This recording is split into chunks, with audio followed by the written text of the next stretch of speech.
Bem-vindos ao Burncast, o seu podcast de entretenimento e cultura pop da Burn Company. Você pode ouvir o nosso podcast no Spotify, no Deezer e em outras plataformas de streaming de áudio ou através do nosso site, que é burncast.com.br. E não deixe de acessar nossas redes sociais. É @podcastburn no Facebook, Twitter e Instagram. Se você quiser e puder, também pode apoiar o Burncast a se manter.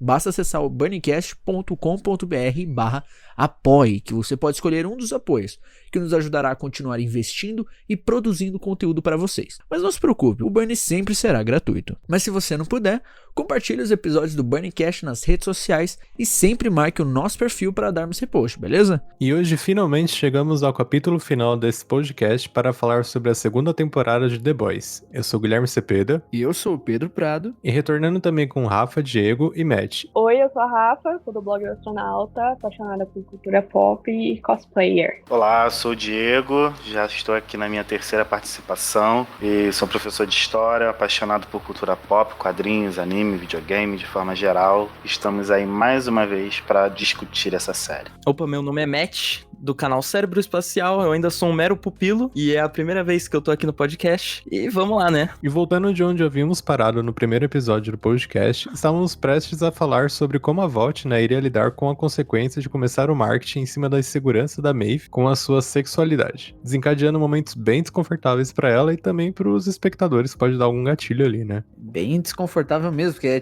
é a famosa tiração do armário forçada, né? Por mais que teoricamente a Maeve precisa sim se aceitar e lidar consigo própria, a forma como é feita é totalmente problemática, né? A gente sabe que o Homelander também sabia disso e ele fez isso super no intuito de acabar impactando ela e assim também a namorada dela. Sair ganhando em cima das causas LGTB, querer fazer um marketing em cima disso. É gay, então vamos trazer os gays pra cá. Ah, tá falando da J.K. Rowling, ou por acaso assim, por cima? Não. Longe de mim criticá-la, obviamente, já criticando, mas... O famosíssimo Pink Money. É muito complicado isso, né? Porque isso, na real, é tática mais clara e agressiva de capitalismo, né? Tipo, de capitalizar qualquer tipo de minoria e qualquer discurso aí. E aí a gente vê que esse progressismo todo, né, desses filmes, dessas produções, dessas empresas, nunca é um progressismo, como a gente pode dizer, espontâneo, né? Não é um progressismo de nós queremos levar essa causa para frente. É só nós vamos mostrar até onde é aceitável. Até onde o público que mais consome o nosso produto vai aceitar ele estar aqui presente. Então acontece. E a VOT faz isso. E é muito doido pensar que essas casas das ideias aí que a gente ama tanto também faz a mesma coisa, né? É engraçado que a partir desses eventos, né, que o Homelander começa a colocar a sexualidade da Maeve a holofote, né, público, começa a ficar cada vez mais claro quem é o Homelander e qual é o papel da VOT nisso tudo. Tanto que nesse movimento dele colocar a Maeve pra fora, digamos assim, tudo isso só acontece porque ele é pressionado por uma entrevistadora por conta dessa questão representativa no set. Porque ele começa a questionar, né? Poxa, mas o set, eles são os heróis dos Estados Unidos, mas são só homens e mulheres brancas, né? O A-Train, que é o herói negro, ele tá sendo quicado do grupo, e como é que fica isso? E aí o Homelander já começa a mostrar toda essa faceta dele conservadora e tudo mais, inclusive ele justifica que o Black Noir é o representativo do grupo, sendo que ele nem mostra a cara em momento algum da série, né? E para ajudar nesse cenário de cada vez mais a figura pública do Homelander sendo colocada em xeque, começam a rolar situações de crise internacional que deixam marcas, né, e acabam estimulando certos protestos contra o próprio Homelander nos Estados Unidos, o que é pra ele uma surpresa, né, porque o cara tava realmente acostumado a ser ovacionado aí como o salvador da pátria. Na verdade, é bem satisfatório ver ele finalmente sendo rebaixado ali por uma parte da população, porque é o que você espera de situações desse tipo, né? Cara, eu confesso que eu fiquei com muito medo toda vez que eu via algum tipo de manifestação contrária a ele, dele sair matando todo mundo. Inclusive aquela cena que ele imagina matando aquela multidão toda, eu achei muito que era real. O que eu fico de cara é como o Diego falou, porque isso dá um medo escancarado, assim. Você realmente fica pensando, velho, se esse cara despirocar, já era. Tipo, não tem quem pare. Ok, digamos que existe aí talvez o Black Noir, existe, a VOT provavelmente deve ter uma carta na manga, beleza, mas até então a gente não conhece isso. Então isso eu acredito que seja uma das mensagens mais efetivas do que a série quer passar, que é, cara, e se esse cara simplesmente quiser acabar com tudo? Tipo, não vai ter quem pare ele. Eu acho que a crítica dos supers nesse sentido, ela é muito bem feita no momento que a gente sente esse medo, né? No momento que a gente sente esse temor realmente pelas pessoas que estão indo contra o cara, porque a gente sabe que não tem como ir contra ele. E é assustador porque, assim, eu sempre imagino o Homelander, né? Obviamente ele é uma sátira ali do Superman. É quase como uma quebra de expectativa, sabe?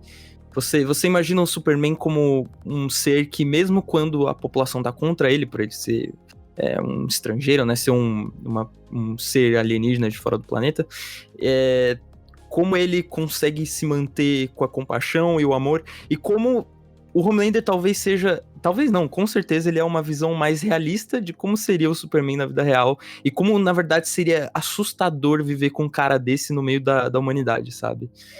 Com alguém com tanto poder, com tanta influência também como ele tem na série, por mais que uma parte da população esteja contra ele naquele momento, tanto que eles comentam que os pontos dele caem, né, mas ainda assim é maior do que de muitos outros heróis. Então, mesmo com o que ele tenha feito, ainda existem pessoas que apoiam ele, e muito provavelmente ainda vão ter. Então é assustador pra mim, pelo menos, ver esse ser tão poderoso, sabe? Eu imagino como seria isso no nosso mundo. Aí tem toda a questão do discurso ultraconservador que, cara, isso vai logicamente atrair simpatia. Isso é uma grande crítica até pro nosso momento atual político, né?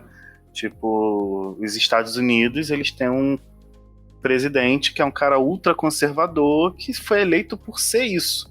Então aquele discurso pró-armas, aquele discurso anticomunista, toda aquela coisa de falar sobre a grandeza dos Estados Unidos, e o Homelander ele fala sobre isso, né, de salvar os americanos e não salvar o mundo.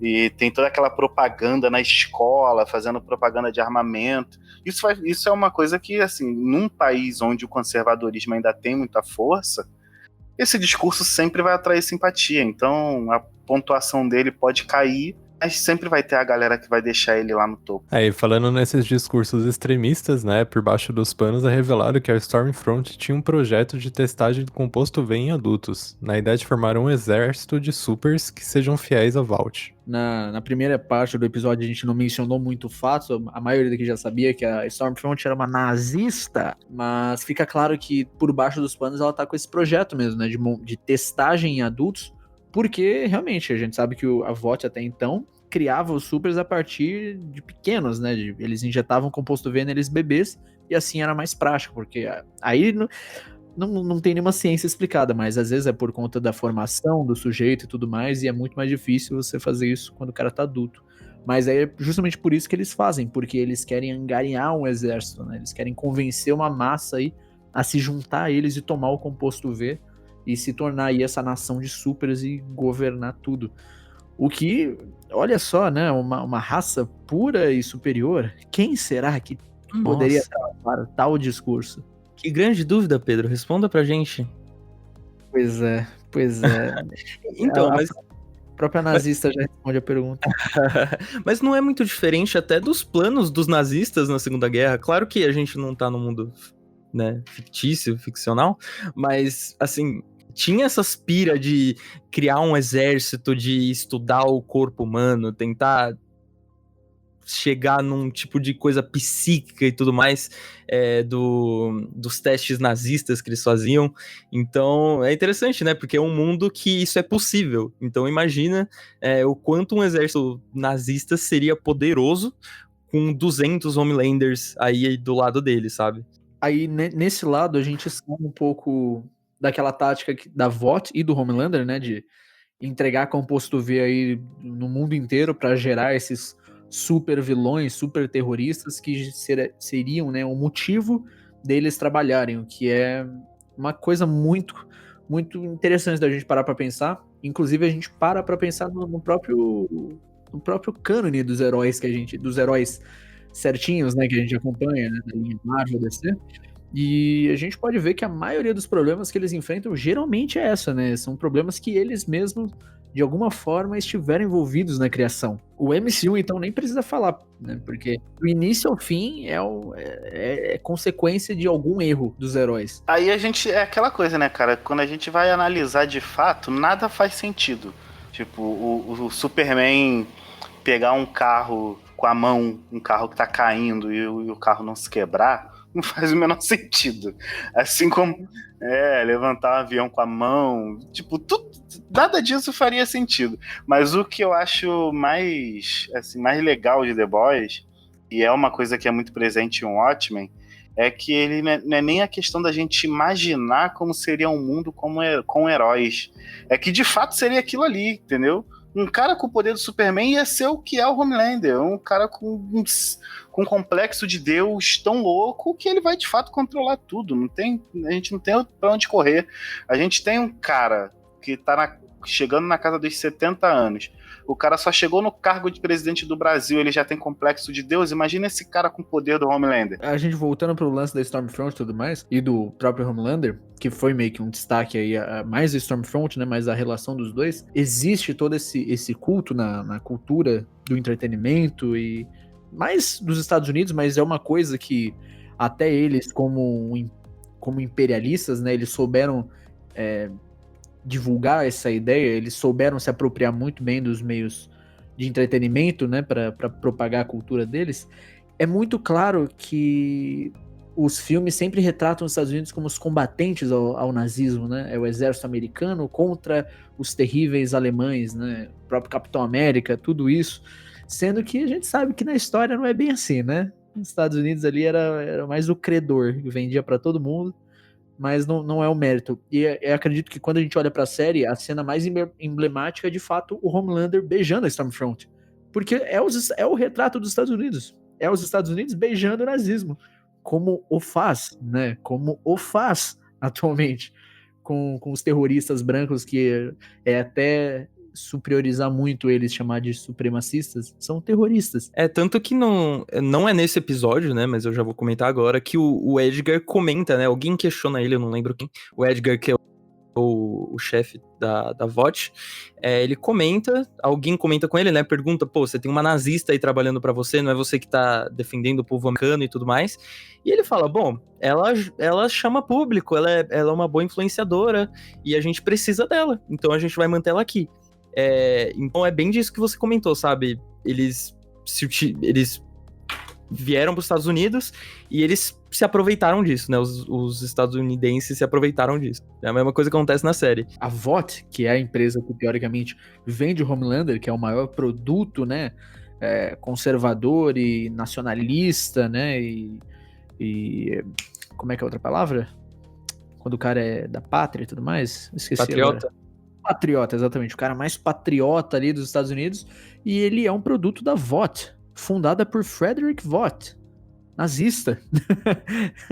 Então, assim, não dá nem pra falar que é escancarado, é desenhado, né? É óbvio, assim. Óbvio que é uma leitura que a gente precisa fazer ali se a gente for só como é que fala? Na personalidade dos personagens, nas graças, nas piadas, né? Nos absurdos, a gente acaba só rindo e tudo mais. Mas existe uma coisa ali muito mais, né, por debaixo do pano que deixa tudo isso muito sólido, né? E transforma justamente nessa crítica aí que é tão bem acertada nos tempos de hoje. Tem essa parada nas entrelinhas, em toda a série, na verdade, a coisa que eu mais gosto no roteiro é como eles conseguem unir essa parte absurda, porque é um humor absurdo que a série traz, sabe? Eu me peguei rindo de coisas que a Stormfront falava, porque era simplesmente absurdo ver alguém falando aquilo em pleno século XXI, com tanto poder que ela tinha. Só que entre as entrelinhas, você para pra pensar que isso não é uma coisa tão distópica assim, né? Não é uma coisa que não acontece no nosso mundo. Genocídio branco. Que engraçado. Eu adoro essa parte do genocídio branco, que ela cita, né? O genocídio branco, falando pro Ryan, filho da Becca e do Homelander, que até o próprio Homelander olha pra uma cara, tipo, what? Né? Ele fica tipo, que merda é essa aí? Bizarro até pro próprio Homelander, sabe? Ele vê que aquilo ali é batata, tá ligado? Vilões querem nos fazer mal só pelo que nós somos. Querem nos varrer da face da Terra só pela cor da nossa pele. Sério? É o genocídio branco. Cara, eu postei eu não lembro agora qual é, mas em um dos textos que eu postei no Twitter há um tempo atrás, teve um cara que me questionou, perguntando se eu ia falar do genocídio branco também, ou se eu falava apenas do genocídio da população negra. Ou seja, esse discurso ele é real, sabe? Existe uma extrema-direita que tenta falar de um genocídio branco no continente africano, cara, hoje, 2020. Então, assim, cara, de fato, por mais absurdo que seja, e é isso que é desesperador a gente pensar. As coisas mais absurdas do mundo que a gente ouve em séries são coisas que as pessoas estão dizendo, cara. Tem até um momento que na série, quando rola o exposed da Tempesta, que aparece um cara na internet falando: gente, eu não acredito que eu vou ter que dizer isso em 2020, mas nazismo não é legal não, tá? Tipo, é bizarro, mas é realmente uma coisa que a gente precisa reforçar hoje em dia, porque a gente teve agora, essa semana, a revelação de um candidato lá em Santa Catarina que o cara tem uma suástica na piscina da casa dele, tá ligado? E o poder de influência dessas pessoas pode não parecer, mas sabe, nas pequenas partes é muito grande. Na série mesmo eles mostram que quando a Stormfront tá dando aquele discurso dela nazista, no começo do episódio segue mais ou menos a vida de um cara normal, que vai trabalhar, que vive a vida dele comum, que pode ser um cara que passa do seu lado todos os dias no metrô, no ônibus. Ele se prepara pra atacar um cara que ele acreditava que era um super num estabelecimento, sabe? Então, esse discurso contra minorias e contra pessoas que são diferentes desse padrão branco que a Stormfront que ela fala, isso acontece na vida real, sabe? Não é como se diversos ataques, entre aspas, terroristas, né? Porque normalmente a gente costuma... Isso é uma coisa estadunidense, né? A gente costuma definir como terrorista só aquilo que vem de fora, mas também acontece lá também ataques terroristas de grupos extremistas racistas e nazistas, e isso acontece na série, sabe? Então mostra como a influência de alguém falando aquilo para um grande público pode pegar essas pessoas e sabe, não de certa forma influenciar elas a fazerem, porque elas já têm dentro delas aquilo, elas já querem fazer, só que dá esse aval, dá essa permissão indireta.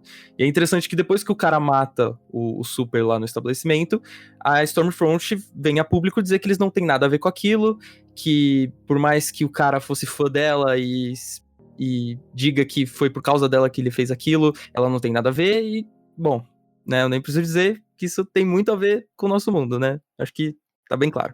Eles mostram uma pessoa que na teoria e na prática também, inofensiva. É um cara que acorda, ele tem o horário dele acordar, ele acorda cedo, toma o café dele, dá um beijo na testa da mãe dele e sai pra trabalhar. E trabalha. Ele é despercebido socialmente, aparentemente. Às vezes pode ser por, não sei, por um trauma de infância, o fato do cara ser de fato recluso, mas é um cara, teoricamente, é o famoso cara de boa.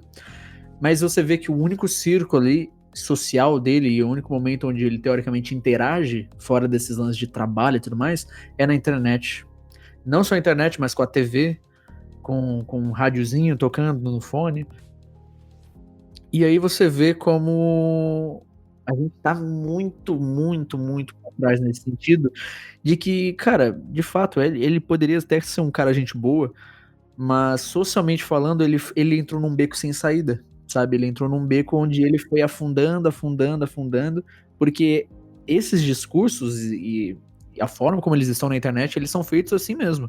É como se fosse aquele monstro, aquele peixe do Procurando Nemo, sabe? Que tem a luzinha em cima, e aí ele atrai um peixezinho inofensivo, ele vai lá e abocanha. É a mesma coisa, porque quanto mais fundo você vai na internet, nos fóruns e tudo mais, pior a coisa fica.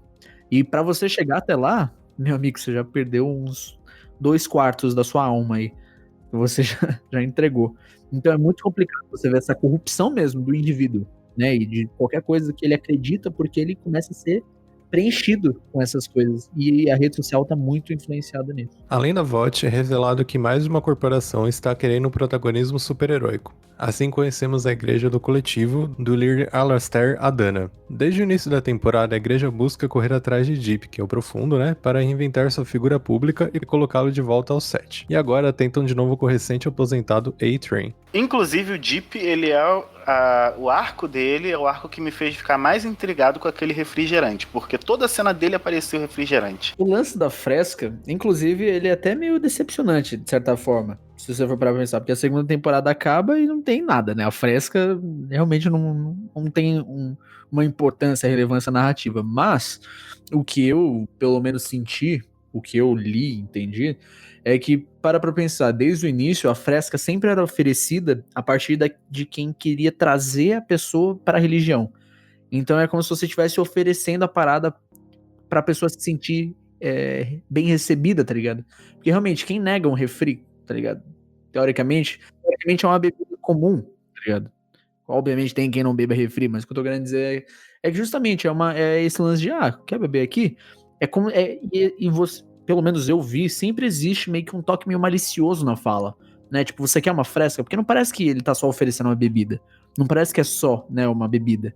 Parece que sempre tem algo a mais ali, algo a vir. Inclusive, tem muita gente que achava que quem tinha bebido a fresca era quem teve a cabeça explodida, né? Mas não tinha nada a ver uma coisa com a outra. E revisitando um pouco mais o passado dos rapazes, nós conhecemos o Super Facho de Luz, que era o antigo membro do set antes da Starlight.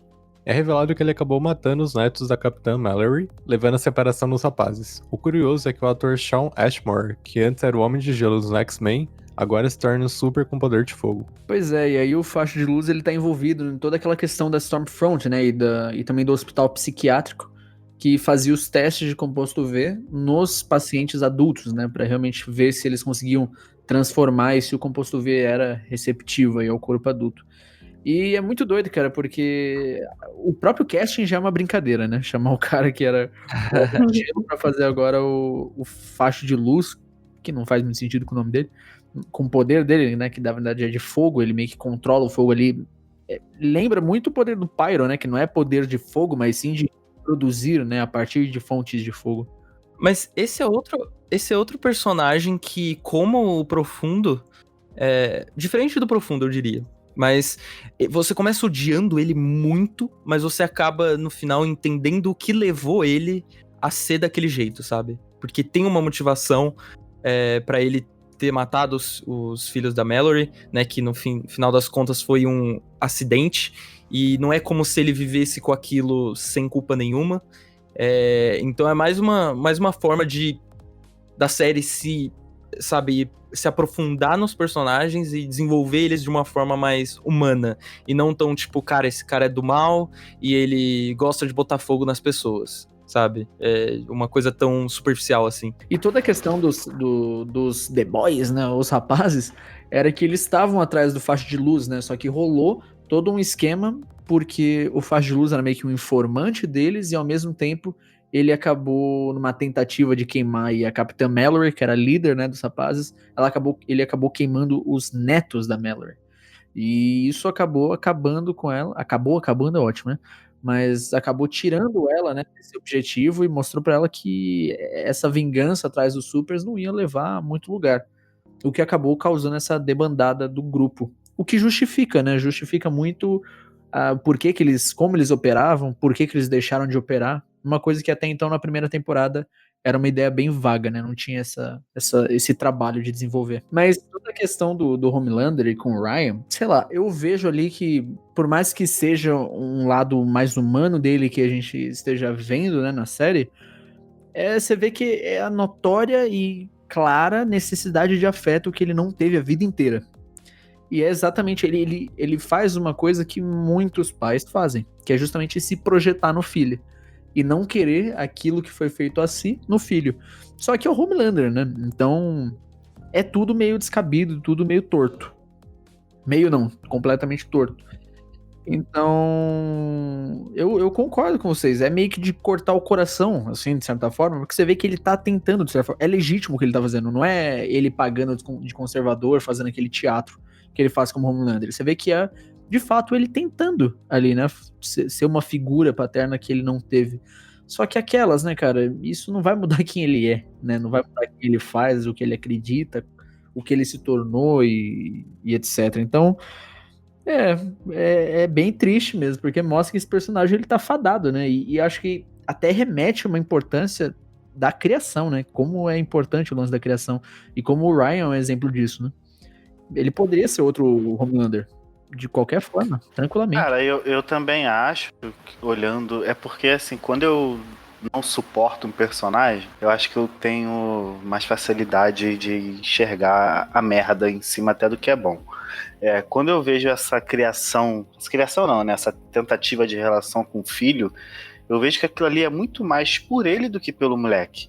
Ele enxerga no garoto uma possibilidade, sabe? Tipo, cara, esse moleque aqui, ele tem a capacidade de ter poderes como eu, de ser alguém como eu. Então eu vou tacar ele do teto aqui pra ver se ele voa, entendeu? Tipo, eu vou tirar ele da mãe dele, eu vou forçá-lo a ser o que eu quero que ele seja. Então eu não consigo nem ver tanto essa humanidade nele, nessa relação, porque eu vejo que ali é muito sobre o ego dele. Tanto é que ele tem aquela coisa de pedir pro moleque dizer que o ama, sabe? Fala que você me ama aí, por favor. Então, assim, eu entendo que tem assim, uma tentativa de uma construção de uma relação, ele é menos violento quando tá com ele, né? Tanto que o garoto o rejeita e essa rejeição ela não é respondida com violência, mas da mesma forma eu vejo que essa relação ela é muito mais construída pelo narcisismo do Homelander do que pelo desejo de fazer o moleque feliz, entendeu? Exato, é exatamente o que eu comentei da projeção, né? E é por isso que é uma crítica até à paternidade, né? Porque muita paternidade é assim, né? Os caras só querem fazer aos filhos o que eles gostariam que fosse feito a eles. Só que eles não olham para as necessidades do filho, ou para quem o filho é, ou, ou só deixar o cara ser o que ele quiser, sabe? E dar só o carinho, o apoio, o amparo que a criança precisa. Então é impressionante, você vê como a série ela distribui, né, certas questões aí ao longo de seus personagens, né? E o Capitão Pátria em si, eu acho que de todos os personagens da série, ele é o mais complexo, assim, em tudo que envolve ele, tanto na atuação do Anthony Starr, que é maravilhosa, mas também como o personagem ele tem muitas camadas, muita camada de trauma, de narcisismo, de quem ele é, de adoração, de poder, de dinheiro, de influência, em quem ele quer se tornar pro mundo, em como ele tá preso ali pela VOT. Então, eu acho o Homelander um personagem fascinante, na verdade, em The Boys. Apesar dele ser totalmente desprezível, né? Eu odeio tudo que ele faz ali durante a série, mas eu gosto como ela explora o porquê dele ser daquele jeito, né? Então, acho que essa é uma das melhores partes, né, de The Boys no geral, é como ela explora os vilões e como eles têm algo por trás, sabe? A gente sempre comenta dos filmes da Marvel e da DC, como alguns vilões não são muito bem desenvolvidos, como as motivações deles não fazem sentido, mas quando você assiste The Boys, você pensa, tá, eu entendo porque ele é daquele jeito. Eu entendo, sabe? Não concordo, mas, sabe, é palpável, aquilo aconteceria, sabe? Não, então, eu gosto do Homelander pra história. Eu odeio ele. Ele é um odioso. Mas ele, como personagem, de fato, cara, ele é. Cara, ele é aquele personagem que ele consegue te transmitir o sentimento só pelo olhar, sabe? As expressões faciais que esse cara faz. A última cena que é ele dando aquele discurso agradecendo a Starlight e a Maeve, dizendo que elas são leais, e você olha na cara dele, você vê quanto ele tá puto, sabe? Aquilo ali é o que eu gosto nele, tipo, essa complexidade que tem em cima dele, eu acho que é o que faz The Boys ser o que é. Ele é o personagem mais importante da série. Se tira ele... Cara, se você tirar a Starlight da série, a série ainda funciona. Se você tirar a Maeve da série, a série ainda funciona. Tirar o Homelander da série, acaba. Ele tem que estar ali, entendeu? Então, de fato, assim, ele é um personagem fascinante meio. Só que ele é um desgraçado. Um fascista, um racista, tudo de ruim possível. Ao mesmo tempo que ele é um rato de laboratório que sofreu abusos a vida toda. Ou seja, enfim, eu gosto dele. Mas o meu personagem preferido é o Billy. Também. Mas falando de personagens odiáveis, odiosos, a gente tem a estrela brilhante e queimada desse episódio, que é a Stormfront, que recebeu um belo de uma surra nesse episódio. Achei pouco. Achei pouco também, mas eu achei Achei maravilhoso. Cara, eu não sentia tanta... Eu não ficava tão emocionado com uma cena sabe quando o seu corpo começa a arrepiar inteiro, sabe? Você fica meio que formigando de tão... Sabe? Pra mim foi muito satisfatório. Então eu não senti esse hype, sei lá, desde Ultimato. E falando em Ultimato, é a cena Girl Power perfeita, a de The Boys. Que dá uma surrinha naquela de Ultimato. Eu não tenho nenhuma birra com a de Ultimato, como muita gente tem. Mas o legal dessa cena de The Boys é que ela faz sentido no contexto. Enquanto a de Ultimato é um fanservice bem legal. Eu acredito que essa é a grande questão, né? Esse lance do Girls Get It Done, né? As garotas não conta, é uma zoeira muito clara com esse momento de Ultimato, que é realmente muito nada a ver, né? Tipo, a Capitã Marvel no meio do... Forçadaço. Capitã Marvel no meio do campo de batalha, ela pega a manopla e... Ah, não, ela tem ajuda. E desce literalmente todas as gurias da Marvel ali. É assim, é literalmente é a própria Marvel dando um tapinha nas costas, assim, pela mera mínimo que eles fizeram, sabe? Cara, eu acho que essa cena do Ultimato, ela além de não representar, ela, sei lá, de ser aquilo tudo, tem toda a questão dela ter sido uma cena forçadíssima no roteiro, sabe? É aquela, você tá tendo uma guerra entre seres, tá ligado? De todos os tipos de dimensões, de planetas e galáxias, sei lá das quantas, e de repente, em algum momento, onde tem milhares de pessoas guerreando, em algum momento todas as mulheres estão juntas. Tipo, ali, sabe, não faz o menor sentido, não faz o menor sentido. Simplesmente, tipo assim, cara, pô, peraí, né, vamos ter menos preguiça, vamos arrumar um jeito fazer com que tenha sentido uma cena dessa. Não teve isso. Simplesmente tacaram as mulheres ali. Vamos tacar as mulheres ali pra fazer uma cena de mulher. Foi isso que aconteceu. E a cena de The Boys, ela faz sentido tanto na narrativa, porque são todas pessoas ali que sofreram por causa da Stormfront, que estão pulando pra cima dela ali pra meter porrada, e são mulheres batendo numa nazista, velho. Tem coisa mais... Então, eu tenho... As minhas reclamações sobre essa cena são as seguintes. Assim, uma coisa que eu acho legal é assim... Não é nem polêmica, mas enfim. Assim, tem uma coisa que é legal, tipo, cara, na favela tem uma regra, sabe? Uma regra não escrita, que não é só na favela, fora dela também, que é aquela coisa tipo, cara, se tem algo a ser resolvido na violência, vai ser resolvido no 1 a 1, sabe? Se vier uma pessoa juntar com alguém pra bater em uma só, aquilo ali já se torna covardia. Só que há casos onde isso é legítimo, entendeu? Tipo, por exemplo, um homem que bate mulher, sabe? No caso de alguém que cometeu abusos, ou no caso de uma pessoa racista, no caso de uma pessoa nazista, que é o caso realmente de uma pessoa ser juntada na porrada. É legítimo. Então, assim, isso é legal, porque simplesmente juntaram uma nazista na porrada. Isso tem que ser feito. Certíssimo. O que eu não gostei, a minha reclamação, é que eu acho, pelo menos na minha visão, ela deveria ter sido morta ou pela Kimiko, ou tinha que ter alguma coisa mais forte e mais direta do A-Train com ela. Porque ela tinha uma birra específica com ele pelo fato dele ser negro. É lógico que ele tem aquela participação de ter entregue os documentos lá, as provas de que ela era nazista, mas ele tinha que ter um confronto com ela mais forte, e eu queria que a Kimiko fosse a pessoa que finalizasse ela por ela ter matado o irmão dela, entendeu?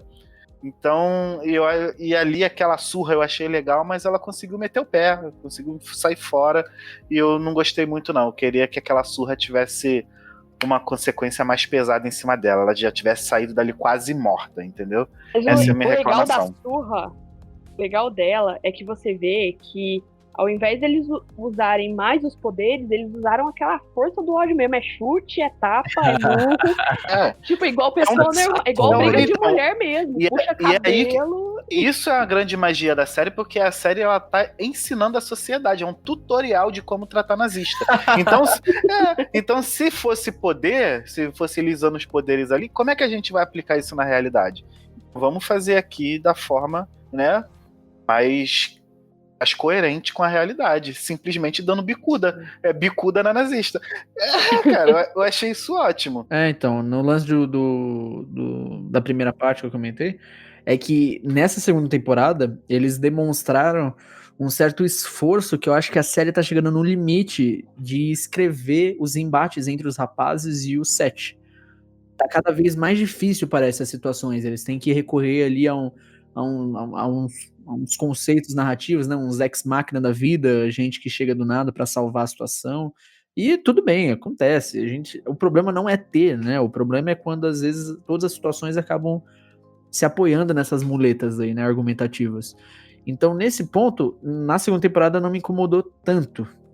Mas acho que, por exemplo, é uma coisa que na terceira temporada eu acredito que, como a gente já sabe, a gente vai ter o Soldier Boy, né? O Jensen Ackles de Supernatural tá chegando aí, vai fazer o Soldier Boy. Também, junto, trazendo o Black Noir, ele teve um pouco mais de participação, né, nessa segunda temporada. E levantou muita questão por conta de quem será o Black Noir, né? Qual que é a função do Black Noir.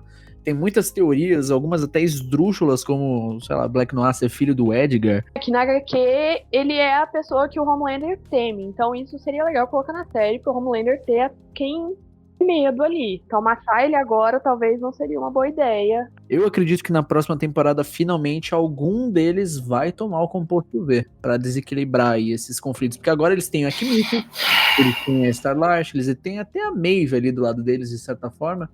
Mas acredito que, bom, eles ainda têm o Homelander, o Black Noir, vai ter o Soldier Boy. Então eu acredito que logo mais a gente vai ter alguns dos rapazes aí com o composto V. E eu acredito muito que vai ser o Huey. Ou o Huey ou o Leitinho. Porque eu acho que os dois ali fariam mais sentido de ter poder. E outra coisa com as HQs que o Pedro tava falando do composto V, é que nas HQs os The Boys usam o composto V. Só que é uma versão refinada do composto V, que dá poderes temporários. Então a pessoa fica com poderes por, tipo, 2 dias. São poderes meio genéricos, sabe? A pessoa fica com super força, super resistência. É tipo aquele filme ruim da Netflix, o Power. Com o Jamie Foxx, né? Isso, esse aí mesmo. Então, eu sinto que eles podem trazer esse conceito pra terceira temporada. Apesar de eu não gostar muito dele, eu acho muito mais legal gente normal lutando contra ser super poderoso. Por conta disso que eu acho que, por exemplo, o Huey vai ser o cara que vai ganhar um composto V. Porque o Huey, ele teoricamente é o mais indefeso, ele é o mais fraco, ele é sempre o que deve ser protegido. E como vai ser a situação quando o Huey, talvez, for o poderoso do grupo? E ele for o cara que vai ter que tancar ali? Eu acredito que seria uma grande inversão pra dinâmica das relações, tá ligado? E até pela forma como o próprio Pluto vê o Huey, né? Que ele tem todo o lance do irmão mais novo dele, ele observa isso, mas ao mesmo tempo o Bruto tem problema com os supers, então como é que ele lidaria com um rapaz sendo super? Então, existem coisas aí pra terceira temporada. Eu tenho um canal no YouTube, que é o Cérebro Espacial. Eu fiz recentemente um vídeo com o Pedro, falando sobre, olha só, The Boys, que a gente tá falando agora. Eu postei ele bem no dia que saiu o último episódio, então quem puder ir lá assistir, foi uma discussão legal sobre como a série critica o nosso mundo e tudo mais. Me segue aí no Twitter, que é a única rede social que eu tenho, que é @matizila616. E é isso. Muito obrigado por terem me convidado para vir aqui e eu espero poder retornar um dia. Bom, eu agradeço o convite, gostei muito de ter participado, nunca tinha participado de um podcast antes. E gostei muito de ter falado de The Boys, porque não conheço tanta gente que gosta da série. E visitem meu blog, é o Eu Astronauta, www.euastronauta.br. E tá nas redes sociais também. E tem meu Instagram, onde eu posto coisas sobre cultura pop geek e minhas loucuras de cosplay e maquiagens artísticas, que é @RafaVieira. Isso aí, então. Já tô aqui já pela terceira vez.